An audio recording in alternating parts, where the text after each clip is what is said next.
Hi, it's Deb with Free from Food Addiction and the Congruence Code. So today, I am talking to you if you're someone who has recently slid back into some old ways, you are bumping up against your old patterns, or maybe you're just afraid of doing that because it's happened so many times before. So you're kind of like waiting for the other shoe to drop, living in a little bit of fear. So if you've got any of those things going on, then just listen up here because I really want to give you some keys to help you with where you're at and help you to not get stuck in the mire of what I see happening with so many women when they do struggle with that, that 20% of their life is still caught up with addictions or obsessions or self-sabotage. Um, so here's the very first thing that I want to talk with you about.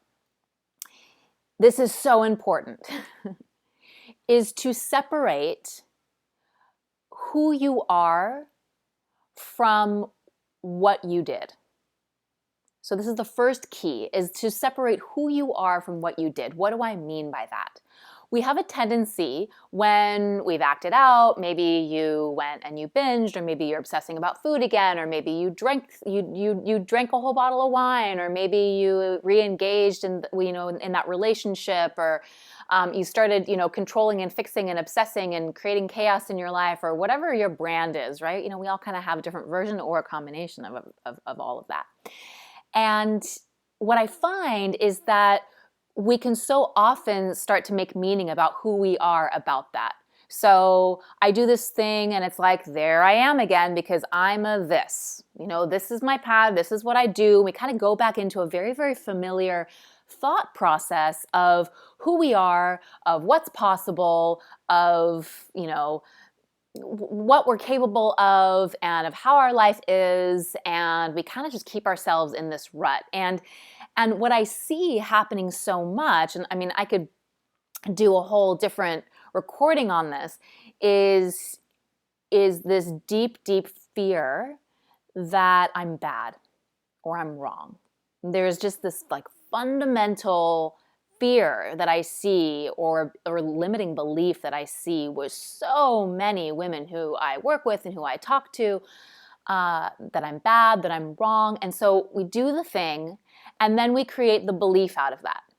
And the belief is, it can be anything from I'm bad and I'm wrong, so, F this, like what's the use, what's the point, let me just go and do this because it's always going to be like this, it'll never ever be different, or I need to punish myself, I need to be really strict, I am clearly lazy, I'm weak, I'm stupid, whatever it is, but we start to pin our action onto who we actually are. And so I want to just invite you to separate those things out, because who you are is not not the same as some mistakes that we've made or some stumbles that we've had along the way. In fact, we are, I mean, the way that I always see it when I'm speaking with my clients and working with my clients, it's like, imagine that you are just a child, and because we are, right? We're children on this, this path, the spiritual path called life, and we're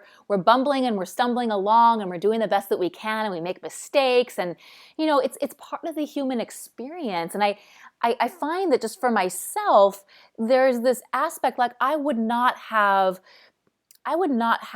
gained the grace of compassion and self-love, and really cultivating the capacity to find and to access my source of worth and value from deep, deep within me. I never would have gone on that path if I hadn't stumbled along the way.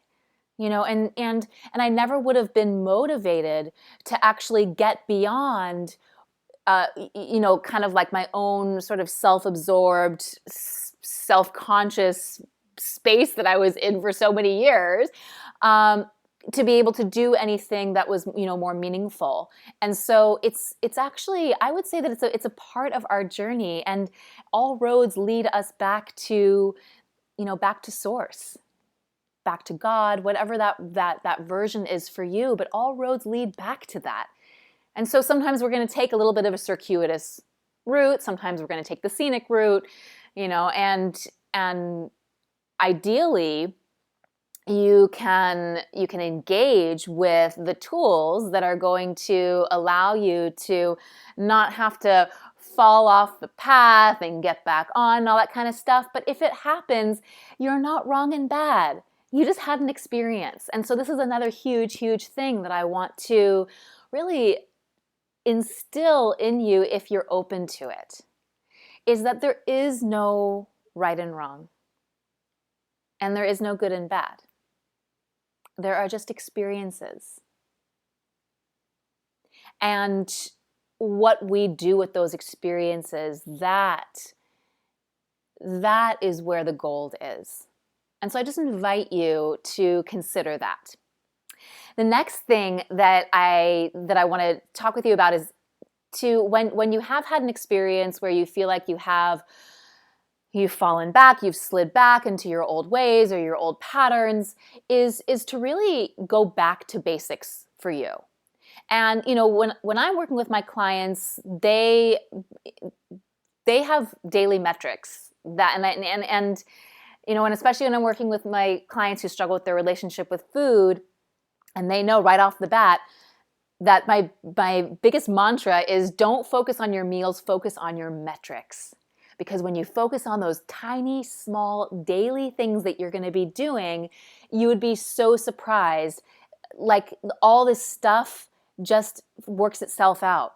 You feel intuitively guided, not just with food or with, other kinds of, like choices like that, but just you feel guided in your life. You have that sense of peace and ease and I'm okay. And, the anxiety isn't there. It's a whole different way of being and living. And so whatever those things are for you, that back to basics, I really invite you to just ground into those things. Get into you.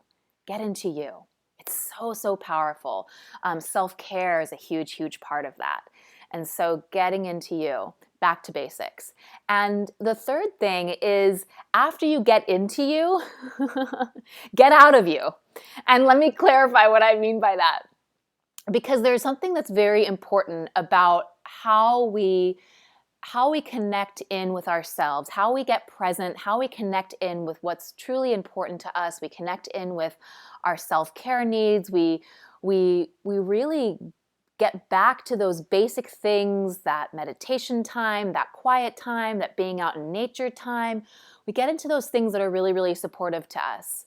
And then it's important to turn our focus to something that we can contribute to, somebody who's struggling who we can help, something that will take us outside of just our own self-pity or our own kind of circular thoughts about ourselves and how hard we have it or how tough our life is or whatever that thing is really important. And so service is a huge piece. And what I found personally is that it's not just any service, although any service can really work.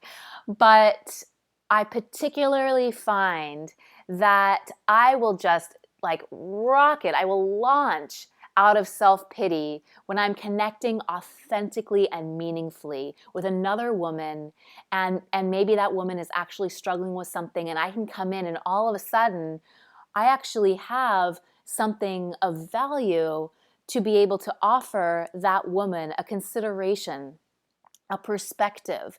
And all of a sudden I start to see how my life experience, all of the things that I've been through, all of the ups and downs, all of the challenges, all the things that I deemed as, oh, that was me messing up, that was me doing the wrong thing or doing a bad thing, I start to see, no, what a gift, because I gained wisdom from that experience, and now I'm able to impart that wisdom. Hey, well, I've had a similar situation like that in the past, and this is what I did with it. So if that's valuable to you, then here, and it's remarkable. And then that person gets to walk away, and it's not advice giving, right? It's just saying, hey, gosh, I so relate to that. When I experience something like that, this is what happened for me, or this is what I was able to do with it. If they're asking for it, right? And that can be helpful for them. And it's incredible how all of a sudden, it brings you back into, whoa, a deeper, deeper level of appreciation for your life experience and for everything that's happened with your life experience. I don't want to say to you, because I really, I don't know that things are necessarily happening to us, but I think things are definitely happening for us. And so if any of that inspired you, I would love, love, love for you to just post a comment below and just share with me what the biggest part of that was for you. Those are 3 keys that have been invaluable to me. That first one of really unpacking who you are from what you've done, really separating that and getting out of that, I've got to punish me, I'm wrong, I'm bad because of these things that I've done. That's the first thing. Just set all that stuff aside, and then really getting back to basics, getting back to you, getting into those basic things, those daily things that are really going to ground you into you and help you feel more connected to you, and allowing all that other stuff to fall away.